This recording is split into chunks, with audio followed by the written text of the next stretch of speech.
Shalom. Injil Kejadian pasal 30, dengan keseluruhan terdapat 43 ayat. Ayat yang pertama sampai pada ayat ke-24 sebagai lanjutan dari pasal 29, beginilah firman Tuhan. Ketika dilihat Rahel, bahwa ia tidak melahirkan anak bagi Yakub, cemburulah ia kepada kakaknya itu, lalu berkata kepada Yakub, "Berikanlah kepadaku anak, kalau tidak, aku akan mati." Maka bangkitlah amarah Yakub terhadap Rahel dan ia berkata, "Akukah pengganti Allah, yang telah menghalangi engkau mengandung?" Kata Rahel, "Ini Bilha, budakku perempuan, hampirilah dia, supaya ia melahirkan anak di pangkuanku, dan supaya oleh dia aku pun mempunyai keturunan." Maka diberikannyalah Bilha, budaknya itu, kepada Yakub menjadi istrinya dan Yakub menghampiri budak itu. Bilha mengandung, lalu melahirkan seorang anak laki-laki bagi Yakub. Berkatalah Rahel, "Allah telah memberikan keadilan kepadaku, juga telah didengarkannya permohonanku dan diberikannya kepadaku seorang anak laki-laki. Itulah sebabnya ia menamai anak itu dan mengandung pulalah Bilha, budak perempuan Rahel, lalu melahirkan anak laki-laki yang kedua bagi Yakub. Berkatalah Rahel, 'Aku telah sangat hebat bergulat dengan kakakku, dan aku pun menang.' Maka ia menamai anak itu Naftali. Ketika dilihat Lea, bahwa ia tidak melahirkan lagi, diambilnyalah Zilpa, budaknya perempuan, dan diberikannya kepada Yakub menjadi istrinya. Dan Zilpa, budak perempuan Lea, melahirkan seorang anak laki-laki bagi Yakub. Berkatalah Lea, 'Mujur telah datang.' Maka ia menamai anak itu Gad. Dan Zilpa, budak perempuan Lea, melahirkan anak laki-laki yang kedua bagi Yakub. Berkatalah Lea, 'Aku ini berbahagia. Tentulah perempuan-perempuan akan menyebutkan aku berbahagia.' Maka ia menamai anak itu Asher. Ketika Ruben pada musim menuai gandum pergi berjalan-jalan, didapatinyalah di padang buah Dudaim, lalu dibawanya kepada Lea, ibunya. Kata Rahel kepada Lea, 'Berilah aku beberapa buah Dudaim yang didapat oleh anakmu itu.' Jawab Lea kepadanya, 'Apakah belum cukup bagimu mengambil suamiku? Sekarang pula mau mengambil lagi buah Dudaim anakku?' Kata Rahel, 'Kalau begitu biarlah ia tidur dengan engkau pada malam ini sebagai ganti buah Dudaim anakmu itu.' Ketika Yakub pada waktu petang datang dari padang, pergilah Lea mendapatkannya, sambil berkata, 'Engkau harus singgah kepadaku malam ini, sebab memang engkau telah kusewa dengan buah Dudaim anakku.' Sebab itu tidurlah Yakub dengan Lea pada malam itu. Lalu Allah mendengarkan permohonan Lea. Lea mengandung dan melahirkan anak laki-laki yang kelima bagi Yakub. Lalu kata Lea, 'Allah telah memberi upahku, karena aku telah memberi budakku perempuan kepada suamiku.' Maka ia menamai anak itu Isahar. Kemudian Lea mengandung pula dan melahirkan anak laki-laki yang keenam bagi Yakub. Berkatalah Lea, 'Allah telah memberikan hadiah yang indah kepadaku, sekali ini suamiku akan tinggal bersama-sama dengan aku, karena aku telah melahirkan 6 orang anak laki-laki baginya.' Maka ia menamai anak itu Zebulon.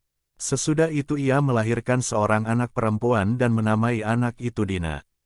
Lalu ingatlah Allah akan Rahel, Allah mendengarkan permohonannya serta membuka kandungannya. Maka mengandunglah Rahel dan melahirkan seorang anak laki-laki. Berkatalah ia, 'Allah telah menghapuskan aibku.' Maka ia menamai anak itu Yusuf, sambil berkata, 'Mudah-mudahan Tuhan menambah seorang anak laki-laki lagi bagiku.'" Lanjut pada ayat ke-25 sampai pada ayat ke-43, yang berjudul Yakub memperoleh ternak, beginilah firman Tuhan. Setelah Rahel melahirkan Yusuf, berkatalah Yakub kepada Laban, "Izinkanlah aku pergi, supaya aku pulang ke tempat kelahiranku dan ke negeriku. Berikanlah istri-istriku dan anak-anakku, yang menjadi upahku selama aku bekerja padamu, supaya aku pulang, sebab engkau tahu, betapa keras aku bekerja padamu."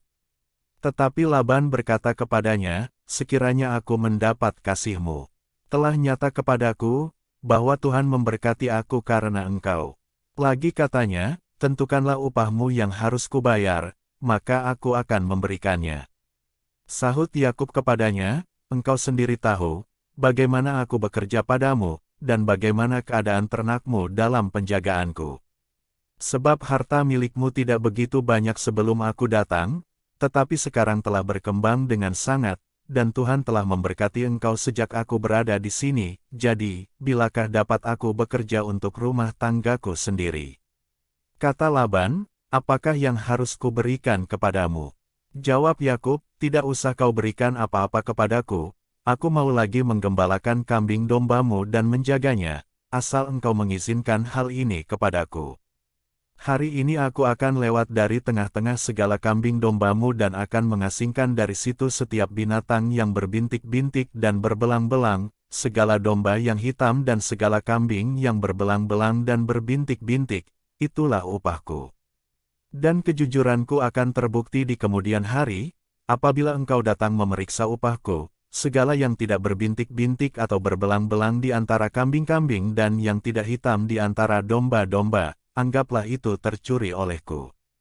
Kemudian kata Laban, baik, jadilah seperti perkataanmu itu.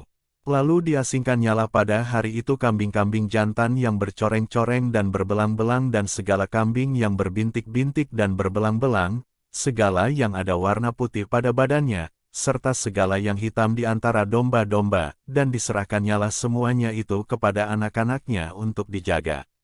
Kemudian Laban menentukan jarak 3 hari perjalanan jauhnya antara dia dan Yakub, maka tetaplah Yakub menggembalakan kambing domba yang tinggal itu. Lalu Yakub mengambil dahan hijau dari pohon hawar, pohon badam dan pohon berangan, dikupasnyalah dahan-dahan itu sehingga berbelang-belang, sampai yang putihnya kelihatan. Ia meletakkan dahan-dahan yang dikupasnya itu dalam palungan, dalam tempat minum, kemana kambing domba itu datang minum, sehingga tepat di depan kambing domba itu. Adapun kambing domba itu suka berkelamin pada waktu datang minum. Jika kambing domba itu berkelamin dekat dahan-dahan itu, maka anaknya bercoreng-coreng, berbintik-bintik dan berbelang-belang. Kemudian Yakub memisahkan domba-domba itu, dihadapkannya kepala-kepala kambing domba itu kepada yang bercoreng-coreng dan kepada segala yang hitam di antara kambing domba Laban. Demikianlah ia beroleh kumpulan-kumpulan hewan baginya sendiri, dan tidak ditempatkannya pada kambing domba Laban. Dan setiap kali, apabila berkelamin kambing domba yang kuat, maka Yakub meletakkan dahan-dahan itu ke dalam palungan di depan mata kambing domba itu, supaya berkelamin dekat dahan-dahan itu. Tetapi apabila datang kambing domba yang lemah, ia tidak meletakkan dahan-dahan itu ke dalamnya. Jadi hewan yang lemah untuk Laban dan yang kuat untuk Yakub. Maka sangatlah bertambah-tambah harta Yakub, dan ia mempunyai banyak kambing domba, budak perempuan dan laki-laki, unta dan keledai. Demikianlah firman Tuhan. Tuhan Yesus memberkati.